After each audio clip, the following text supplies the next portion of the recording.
bonjour à tous et à toutes, j'espère que vous allez bien. Aujourd'hui, on se retrouve pour une nouvelle analyse vidéo. Donc comme vous l'aurez deviné, on va parler de football et plus précisément du poste de gardien de but. Alors pourquoi le poste de gardien de but? Tout simplement parce que c'est un poste qui est rempli d'exploits individuels. Il est donc nécessaire pour un gardien d'acquérir des habiletés, des habitudes lors de la réalisation de ses gestes.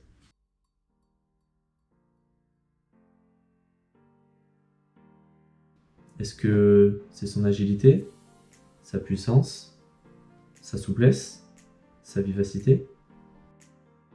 Alors oui, l'ensemble de ces qualités sont nécessaires à un gardien afin d'être performant sur le terrain, mais pour être plus précis, il faut s'appuyer sur 4 points physiologiques et biomécaniques qui permettent d'identifier si un arrêt va être correctement réalisé ou non.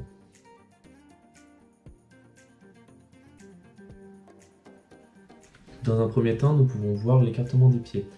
En effet, un gardien de but de haut niveau va devoir positionner ses pieds du même écartement que son bassin afin de pouvoir produire la meilleure force et d'être le plus stable possible. Si les pieds sont trop écartés, notre athlète ne pourra pas pousser sur sa jambe. Si les pieds sont beaucoup trop resserrés, l'athlète n'aura aucune stabilité et aucun point d'ancrage efficace.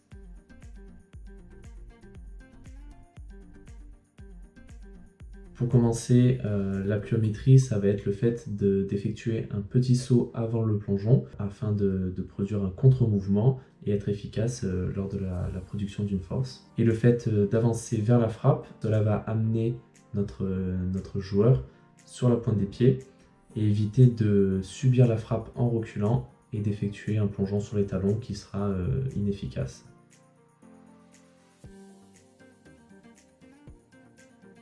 Troisièmement, et surtout le point le plus important lors de la réalisation de ce geste, lorsque notre gardien subit une frappe, il va devoir abaisser son centre de gravité, donc forcément fléchir sa jambe, et produire une extension pour aller chercher l'arrêt. Ici, on parle de la jambe antérieure, donc antérieure par rapport à la frappe.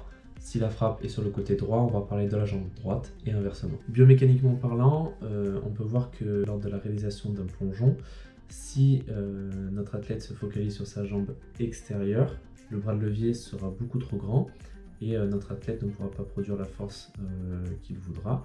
Alors que s'il s'appuie sur sa jambe antérieure, là le bras de levier sera beaucoup plus resserré et il pourra produire une force beaucoup plus grande.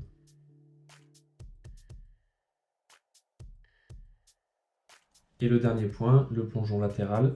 Donc ici, l'objectif de notre gardien va être d'atterrir sur ses hanches, ses côtes ou son épaule afin d'éviter de se blesser dans le cas où il effectuerait un plongeon ventral qui serait beaucoup plus dangereux pour ses mains. Le gardien ne doit faire aucun quart de tour vers la droite ou vers la gauche lors de son plongeon. Il doit juste faire face à son attaquant et effectuer son plongeon sur ses hanches.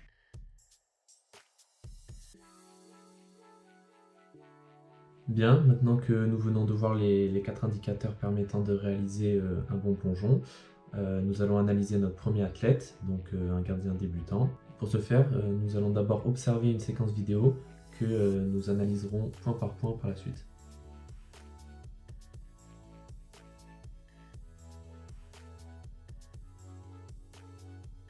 Donc pour commencer, nous pouvons voir que notre gardien débutant a un écartement du bassin de 110 pixels. Et lors de son plongeon, au moment où il va baisser son centre de gravité, on peut voir que ses pieds sont espacés de 230 pixels, donc un écart de 120 pixels, un écart beaucoup trop grand pour un bon placement. On peut voir ensuite que notre gardien ne s'avance absolument pas vers la frappe, il reste statique sur sa ligne, il se déplace que latéralement. On peut voir aussi que il ne va pas utiliser de la pliométrie. Lors de son déplacement, il n'effectue aucun petit saut juste avant son plongeon, qui l'amène en fait à perdre de la force. Troisièmement, nous allons porter notre attention sur l'angulation au niveau de son genou. Comme on peut le voir ici, il se situe aux alentours de 80. Seulement lors de la deuxième phase, la phase d'extension, on peut voir que notre gardien ne déplie absolument pas sa jambe et qu'il va même perdre de l'angulation aux alentours de 50 degrés. Ici, le fait qu'il ne tende pas sa jambe, on peut très bien voir que le gardien s'affaisse et ne pousse absolument pas, il ne produit pas de force, il se laisse tout simplement tomber sur le sol pour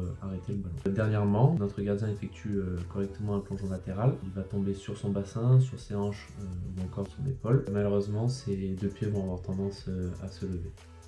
Passons à la deuxième analyse sur un gardien confirmé. Dans un premier temps, portons notre attention sur l'écartement du bassin. Donc ici, on peut voir que notre athlète confirmé possède un écartement de bassin de 118 pixels.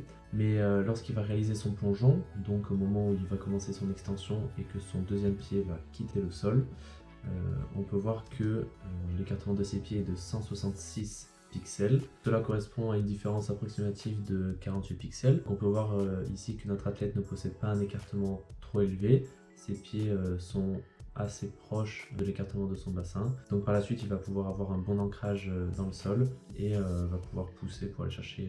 Deuxièmement, sur ce plan vidéo, sur ce ralenti, on peut voir que notre athlète va effectuer quelques pas vers l'avant et au moment de la frappe de notre attaquant, notre gardien va effectuer un petit saut juste avant sa poussée afin de préparer son muscle. Donc il va y avoir une petite phase excentrique très rapide, puis une phase concentrique qui produira donc un réflexe pour arrêter cette frappe. Troisièmement, et le point le plus important, ici on peut voir que notre gardien, lors de la préparation de son plongeon, donc pour la flexion de sa jambe antérieure, possède une angulation approximative de 90 degrés. Et lors de son extension, on peut voir que notre gardien va tendre la jambe et atteindre les 171 degrés. De plus, on peut voir grâce à ce zoom et ce ralenti que notre athlète va produire un jet de poussière, synonyme donc de production de force. Pour notre dernier point, le plongeon latéral, on peut voir ici que notre gardien atterrit sur ses hanches, il va donc pouvoir protéger ses mains des blessures.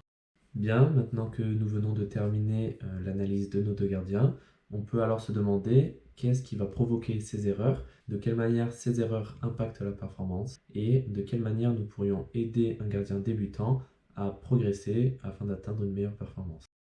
Le premier point, l'écartement des pieds.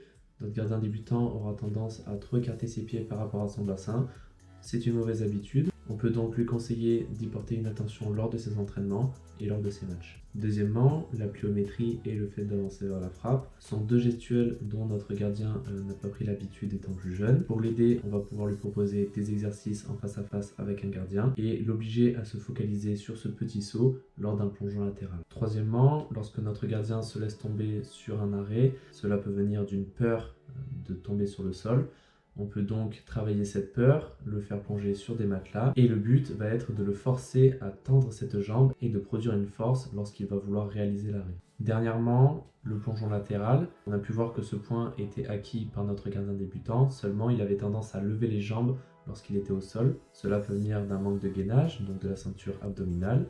Sur un simple arrêt, cela n'aura aucune importance, mais lorsque la balle va retomber dans les pieds de l'attaquant, notre gardien ne pourra pas être réactif et ne pourra pas se relever pour effectuer ce deuxième arrêt.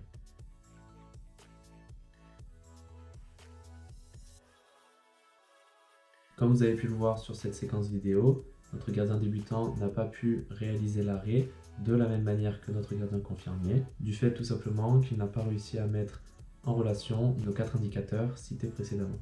Donc voilà, nous avons pu voir quelles étaient les erreurs fréquentes chez des gardiens débutants et de quelle manière nous pouvons les régler. Il est fréquent donc de rencontrer ces erreurs, mais nous pouvons rapidement les changer, rapidement faire progresser nos gardiens afin de maîtriser ces gestuels et augmenter tout simplement leur performance. J'espère en tout cas que cette vidéo vous aura plu, n'hésitez pas à vous abonner et à lâcher un like, et moi je vous dis à bientôt dans une prochaine analyse.